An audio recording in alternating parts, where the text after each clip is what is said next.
Започва нашия преход в Родопите с колело. По план 6 дни, около 300 км, 300 и нещо може би. Като преди малко тръгнахме от Смолян и до момента сме минали 7-8 км. Днешна цел е село Мугла и след това село Чамла. Интересно, сега ще видим какво ще има от другата страна.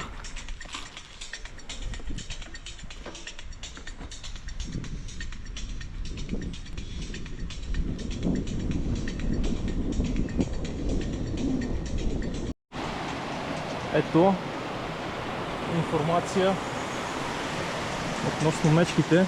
Тук са доста често срещани. Сега да видим реката долу.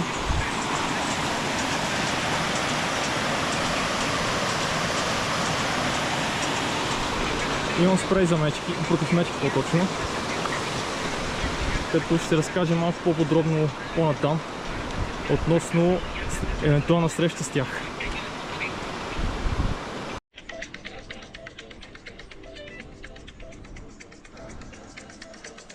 Много спокойно.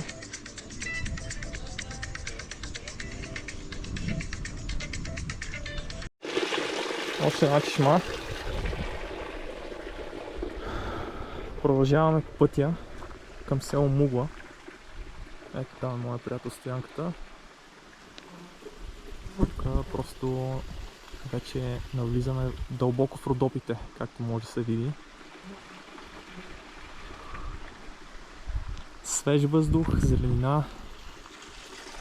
Какво повече му трябва на човек. Видим раницата и потегляме.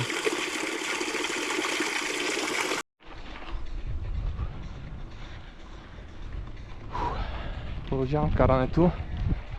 Тук наклона малко стана по-приемлив. Преди малко беше доста по-стръмно. Много съм близо и до граница с Гърция в момента. Може би по въздух 2-3 км.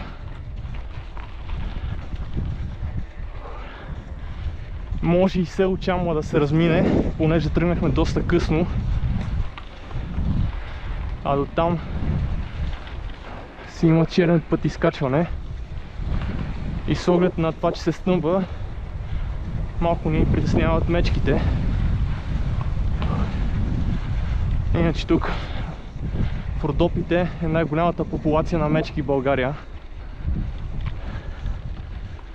Мисля, че по последни данни, които не са толкова точни, в България има около 350-60 мечки. Като тук в Родопите са около 180-200.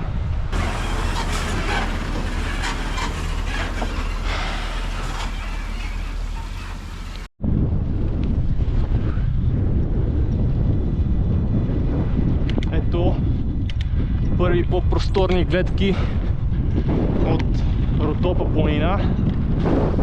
Излязох отгоре на билото вече. Извън гората съм. Като би трябвало това спускане да ме отведе вече към Мугла най-накрая.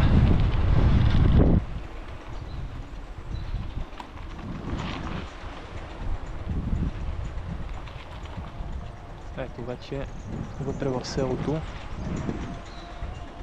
Доста така интересно.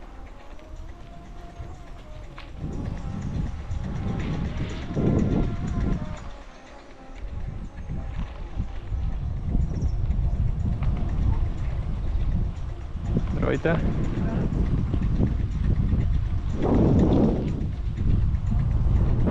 Ето това си типично родопски къщи.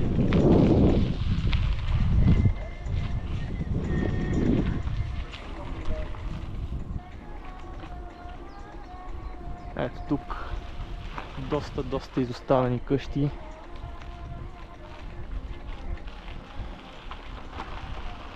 Особено тази голямата. Ето тази доста интересно направена. Даже е паднала.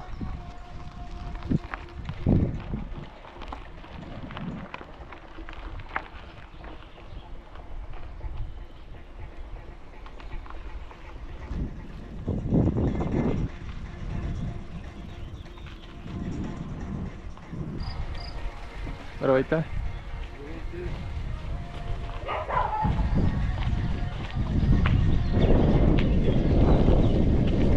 Интересни.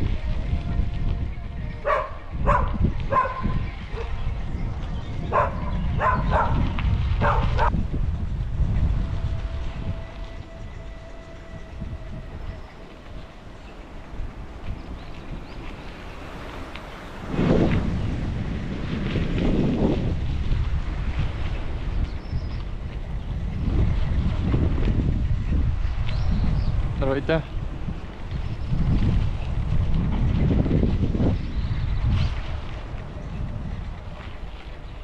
Здравейте.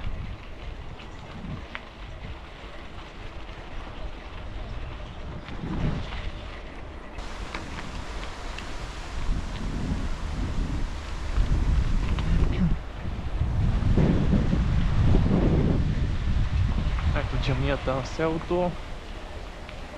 Чешма. Интересно.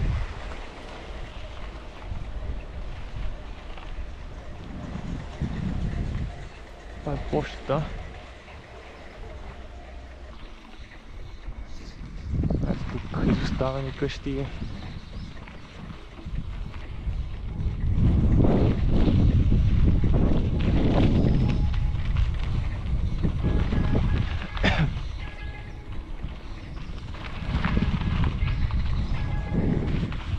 Тази къща за гости възможно и да не работи, понеже не ми излизаше в Google като възможност, но има телефон, може да се обадите ако решите.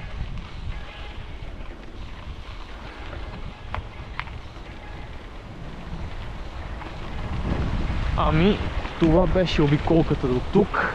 Сега ще спра камерата и ще се върна нагоре, понеже видях, че другия път към Тешел е страшно заобиколен и няма да имам толкова време да се прибера оттам. Затова ще се наложи да се върна през този път, който дойдох. Въпреки че само тези 7-8 км спускане трябва да ги изкача и след това надолу е единствено и само спускане на връщане, което е много добре. Финални кадри за деня. Малко преди да стигна до края на изкачването. Но просто батерията вече е към края си.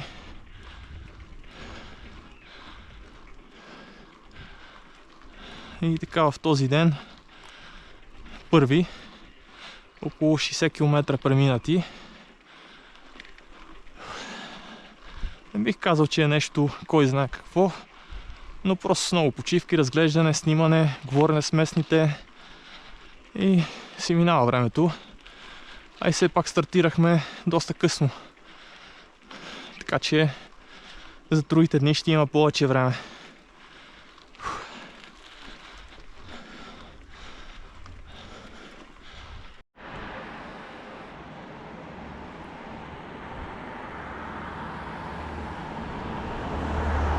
С тази гледка започва ден втори от пътуването в Родопите.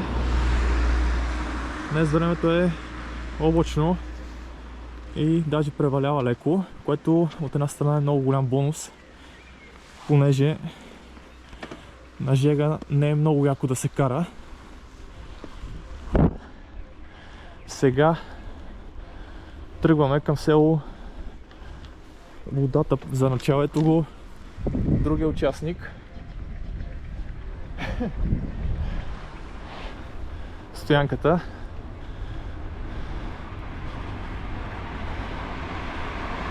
И след малко ще има ново включване от изкачването нагоре.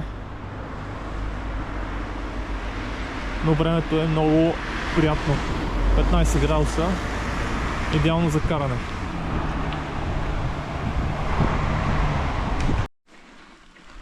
Ето още едно супер изкачване. Движа се с 9 км.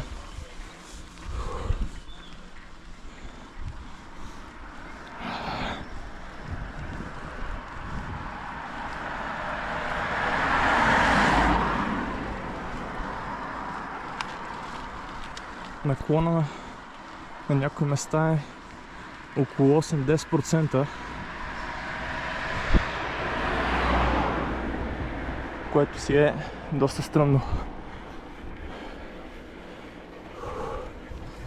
Но все пак днес се очаква да имаме и черни пътища към село Върбово, което е една широка лука.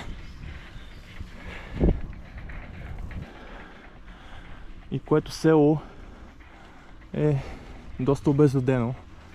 Мисля, че по последни данни има един-двама постоянни жители. Разбира се, през лятото има по-голям шанс да има хора, но ще проверим на място скоро. Точно изкачих прохода предела. Ето тук има почести за капитан Петко Войвода, който на това място е започнал освобождаването на страните Родопи от османско робство. Не владичество, както пишат навсякъде, а си е робство думата, правилната.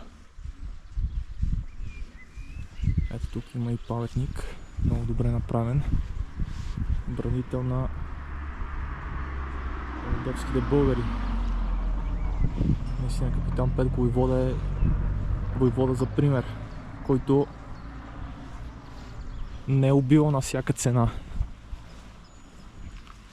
Той е бил защитник на честта и на справедливостта. Ако не сте гледали сериала за капитан Петко Войвода, ви препоръчвам да го изгледате. Там най-добре ще добиете представа за това какъв човек е бил този велик българин, капитан Петко. Към село Водата и село Стойките.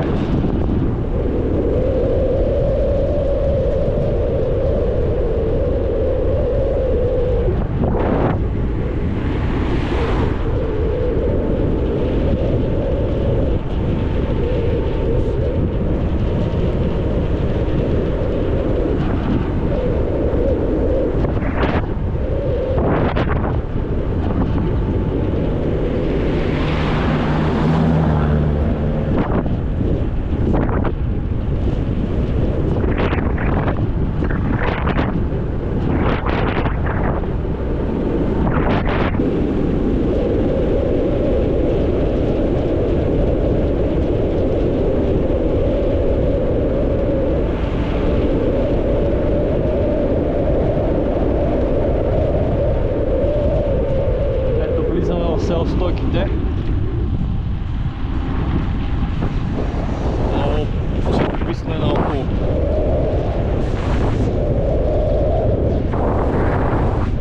Просто с една дума Родопи.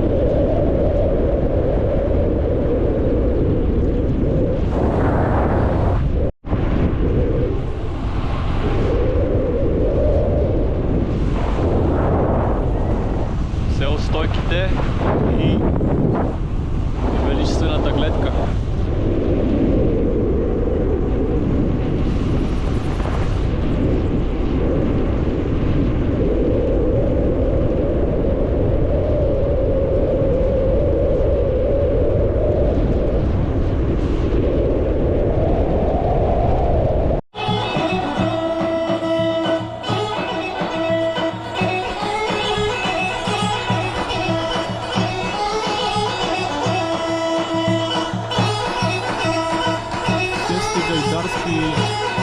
Събор в село Стойките, Апостол Кисьов.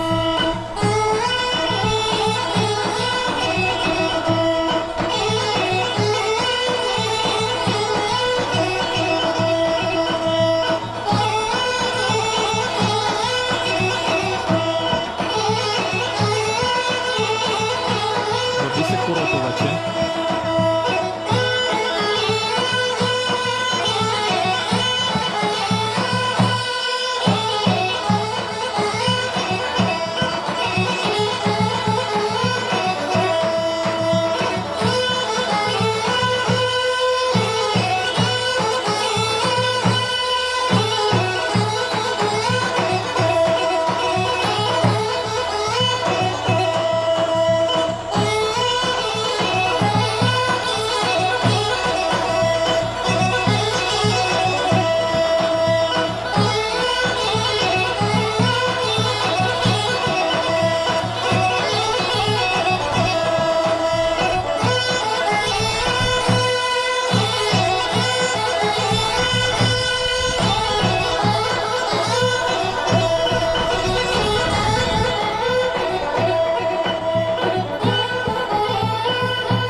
попаднах на събора, след като се спуснах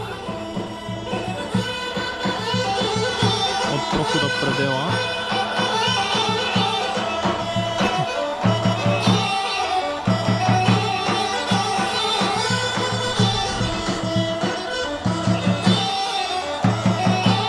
Малко съборче, но много весело.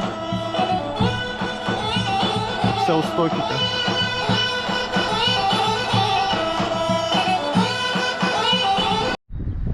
Много интересна табела в село Стойките.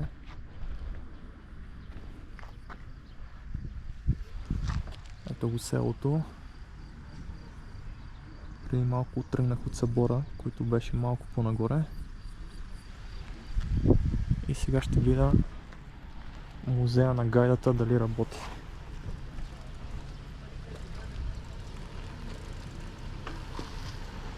Ето тук още почести. Стефан Тодоров Чернев загинал за България с несломен дух и безстрашие в рукопашен бой на 9 октомври по-точно 1912 година при село Лешница, Развошко.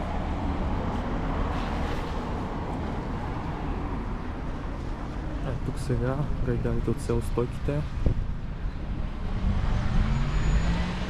Оказва се, че музея на гайдата е в село Стойките, въпреки информация, която бях прочел, но няма съм се заблудил. Ето там е. Сега влизам да го разгледам.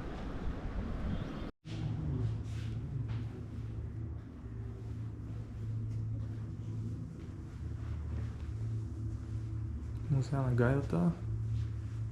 Тук на тази стена са залепени всички имена на 333 човека, които са участвали в рекорда.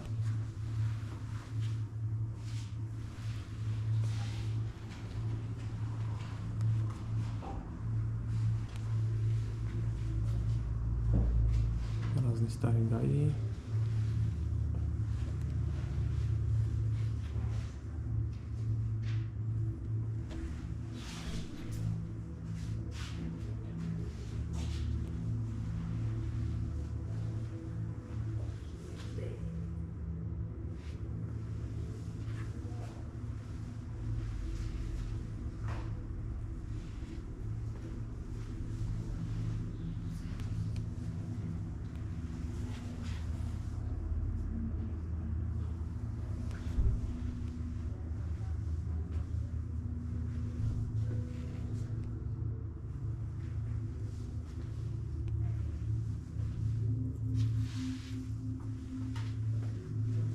Ето тук може да видите гайда, която не е обърната.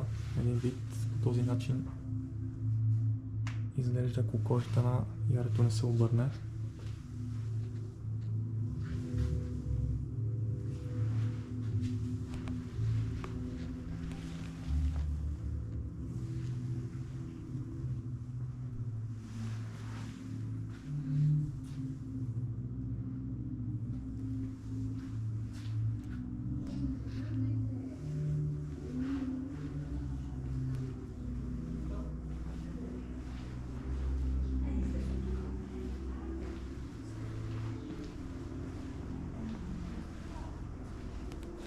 Тук работилница на гайдар, майстор. Оставена е все едно. Ще се върне от обедна почивка с разните негови инструменти.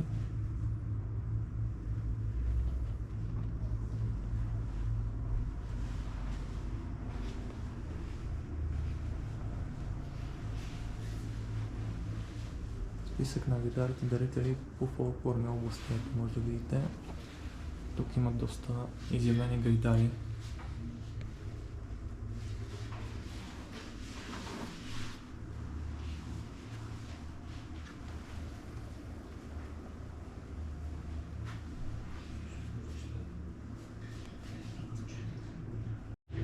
Ето това е копие, по-точно снимка на гайдата, с която Валя Балканска е по-точно изпълнена мелодията на песента към Валя Балканска, излева Дело Хайдутин, която е изпратена в космоса.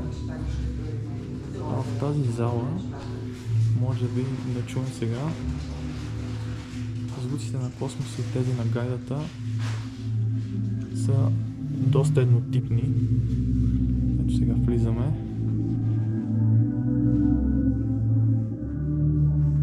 Пресъздадено е звука на космоса и звуците от гайдата са поставени един към друг.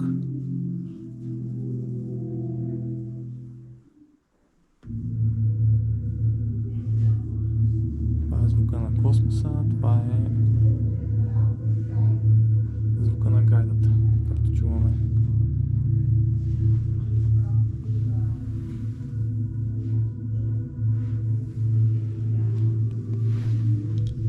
Излизаме.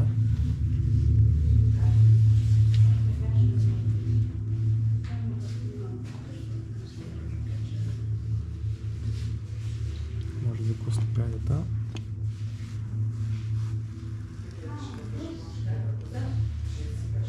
Това е музея на гайдата. Орлов мост в Родопите.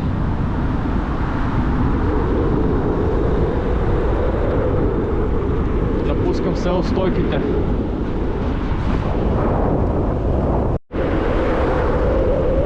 Ето, влизам в широка лъка.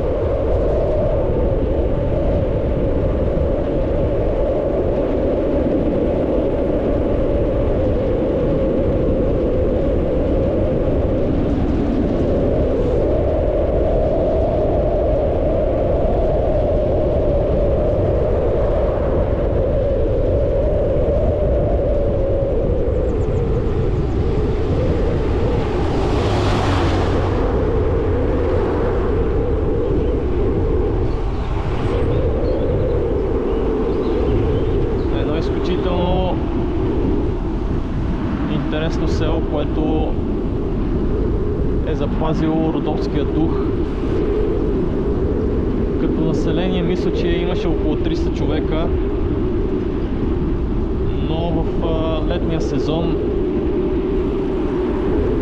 винаги е пълно от хора, посетители.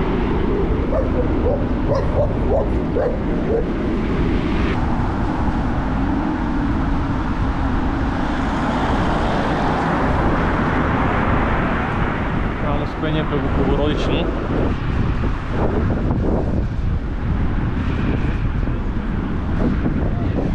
Ето го и другия колездач, който ме е изпреварил явно днес. Ето го родопския дух.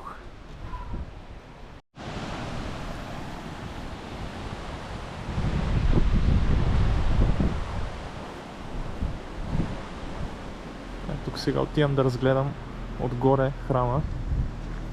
Има доста интересен стар мост. Ето го.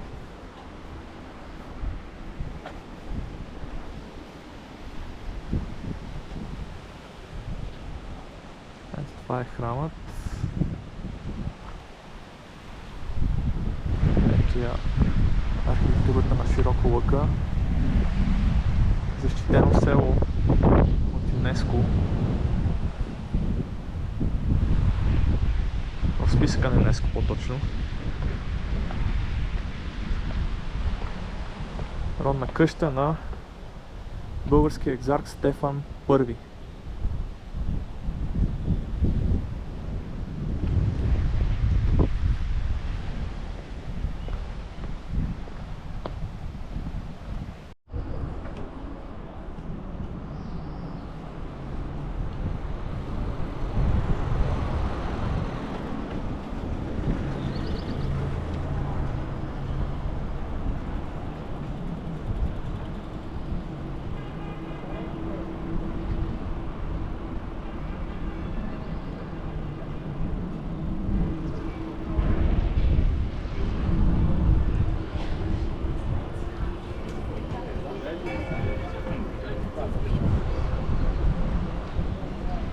Този демон е живял капитан Петко Войвода.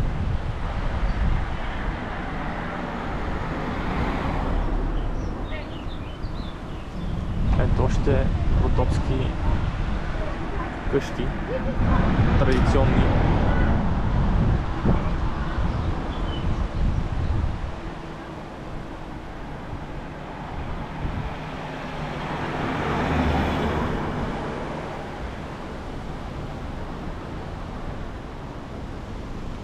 Това е от Широка лъка. Просто това са места, които си заслужава всеки един българин да посети.